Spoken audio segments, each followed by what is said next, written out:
काय हो, संजय गायकवाड म्हणे शिवाजी कोण होता पुस्तकावर प्रचंड चिडले. कशाचा राग आला? शिवाजी ह्या एकेरी नावाबद्दल. गायकवाडांना कळतं तरी का? शिवा नाव एकेरी असतं, शिवाजी हे नाव पूर्ण आहे.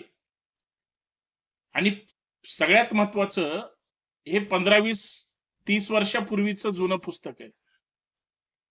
कोर्टात जा, पुस्तकावर बंदी आणा, पण त्या अगोदर गायकवाड साहेब, तुम्ही महान नेते, 2-4 लाखाच्या फरकाने तुम्ही निवडून आलाय, हे सगळं उभ्या महाराष्ट्राला माहिती आहे. पण एकदा शिवाजी कोण होता हे गोविंद पानसरे लिखित पुस्तक, ज्याच्यावर तुमचा आक्षेप आहे, ते वाचा. पुस्तकात काय लिहिलंय? खरा इतिहास तुम्हाला वाचायचाच नाही. कुठल्या तरी दीड शहाण्याने तुमच्या डोक्यात घातलं की पुस्तकात अत्यंत वाईट लिहिलंय, विखारी आहे, असा इतिहास नाही वगैरे, आणि तुम्ही लगेच सगळं खरं मानलं. आणि धमकी कुणाला देताय? जे पुस्तक वितरण करतायत किंवा प्रकाशित करतायत त्यांना. संजय गायकवाड साहेब, तुम्ही आमदार आहे, तुमच्यात हिंमत असेल धमकी द्यायची असेल, गोविंद पानसरेंना जाऊन धमकी द्या. कारण असं सहजासहजी कोण पुस्तक छापत नाही. प्रत्येक पुस्तकाच्या माग तपश्चर्या असते. जे घाणेरडे पुस्तक आहेत त्यांच्याविषयी तुमच्या तोंडातून कधी शब्द नाही निघाला हो. बर, तुम्ही धमकी कुणाला देताय? त्या पुस्तकाचं कोल्हापूर मधून वितरण करतात त्यांना. किती पानं पुस्तकाची वाचली? चला, आज पुस्तक दिन आहे. गायकवाडांनी तर हयातामध्ये किती पुस्तकं वाचली, आणि हे पानसरे साहेबांचं पुस्तक वाचलं का, हे माझं ओपन चॅलेंज आहे. आणि शिवाजी नाव, शिवाजी काय तुझा बाप लागून गेला काय, हे वाक्य बोलताना तिथं महाराजांचा अवमान झालाय किंवा आपण कुणाविषयी काय बोलतोय ह्याची ज्या माणसाला म्हणजे बोलण्याची अक्कलच नाही, त्या माणसाकडून काय अपेक्षा कराव्यात, हा मला पडलेला प्रश्न आहे. म्हणून मी बोललो नाही. पण मला यासाठी या गोष्टी समजून लोकांना सांगणं अपेक्षित आहे की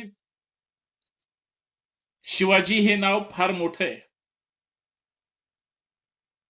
गायकवाडांच्या अख्ख्या खानदानात तरी शिवाजी नाव, संभाजी नाव कुठल्या आपल्या मुलाबाळांचं ठेवलंय का?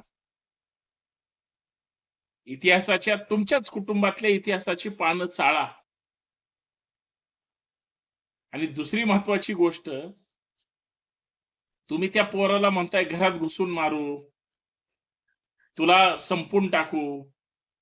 जशी अवस्था त्या दाभोळकरांची केली त्यावेळेस, जशी पानसरेंची केली, तशीच तू सुद्धा राहणार नाही, तुला ठेवणार नाही वगैरे, अशी धमकी जाहीररित्या देणं म्हणजे त्या व्यक्तीच्या तर जीवाला धोका आहे. परंतु तुम्ही लोकप्रतिनिधी, आमदार म्हणतात तुम्हाला, हे असला आमदार असतो का?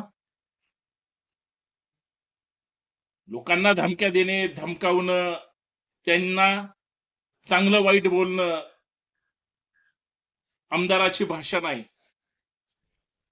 आणि शिवाजी कोण होता या पुस्तकाबद्दल ज्या व्यक्तीला शून्य माहिती, त्यांचं नाव संजय गायकवाड आहे. एवढंच मला या ठिकाणी सांगायचंय. दुसरा महत्वाचा मुद्दा, वाचाल तर वाचाल, अन्यथा भंगारात जाल, हे नेहमी चांगली चांगली माणसं सांगतात. नाही वाचलं, फक्त आक्षेप घेतला, तर त्याला बालिश बुद्धीचं म्हणतात. ते आता गायकवाडांच्या एकंदरीत भूमिकेवरून लक्षात येतं. गोविंद पानसरेंनी पुस्तकाचं नाव काय दिलं? शिवाजी कोण होता. त्यांना शिवरायांबद्दल माहिती द्यायची. प्रबोधनकार ठाकरेंनी ज्या शिवसेनेचं तुम्ही गुणगान गाता, त्यांचे संस्थापक प्रबोधनकार ठाकरे, दगलबाज शिवाजी नावाचं पुस्तक त्यांनी लिहिलं. वाचलं का संजय गायकवाड तुम्ही? मग आता प्रश्न विचारायला किंवा वाद घालायला तुम्ही प्रबोधनकार ठाकरेंपर्यंत जाणार आहात का? त्यांच्या पुस्तकावर का तुमचा आक्षेप नाही? त्या पुस्तकातला कंटेंट तुम्हाला का आवडला? तुम्ही इतकी वर्ष का गप्प बसला? हा महाराष्ट्राला पडलेला प्रश्न आहे. आणि मी अजून सांगतो, कुणीतरी यांना सुपारी दिलेली असावी किंवा कुणीतरी यांना काहीतरी डोक्यात घातलेलं असेल म्हणून यांनी त्या पुस्तकाला विरोध करा, पण त्यांची हिंमत नाही रस्त्यावर उतरून. आणि जर हिंमत असेलच संजय गायकवाडांची, ज्याने शिवरायांचा इतिहास खोट्या पद्धतीनं मांडला, चुकीचा मांडला, रामदासी बैठकीतून शिवाजी महाराजांचे गुरु म्हणून रामदास घुसर, हे सगळं जे अनैतिहासिक आहे, ज्यांना कुठलाही ऐतिहासिक पुरावा नाही ना, माननीय उच्च न्यायालयाने ठरवलेलं आहे. मग मला म्हणायचंय, जर अशी परिस्थिती असेल तर मग तुमची भूमिका काय? तुम्ही त्या सगळ्या वादग्रस्त आणि वाईट विकृत पुस्तकांच्या मालकांवर, पुस्तकांच्या प्रकाशकांवर सगळ्यांनाच अशी जशी धमकी दिली तुम्ही, तशी धमकी देण्याची तुमच्यात हिंमत आहे का? आणि गायकवाड साहेब, तुम्ही त्या प्रकाशकाला विचारता प्रश्न की तो ब्राह्मण आहे का? म्हणजे तुमच्या एक गोष्ट लक्षात आली की जी काही बदनामी करणारी लोक असतात ती कदाचित ती असावीत.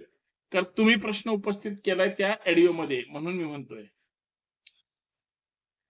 पण तुम्ही वारंवार रस्त्यावर येणं अपेक्षित का आले नाही? आणि हे सगळं तुमचं एका सर्वसामान्य गोरगरिबाला धमकी देऊन म्हणजे सत्तेचा गैरवापर करायचा, ठणकावून सांगायचं, कदाचित हे निसर्गाला, नियतीला किंवा कुणालाही मान्य नाही. संजय गायकवाड साहेबांनी तर माफी मागितलीच पाहिजे, पण त्यांच्या पक्षाने सुद्धा दिलगिरी व्यक्त करून गायकवाडांना त्यांचे शब्द वापस घ्यायला लावा, बाकीचं बघू नंतर. धन्यवाद. जय शिवराय, जय भीम.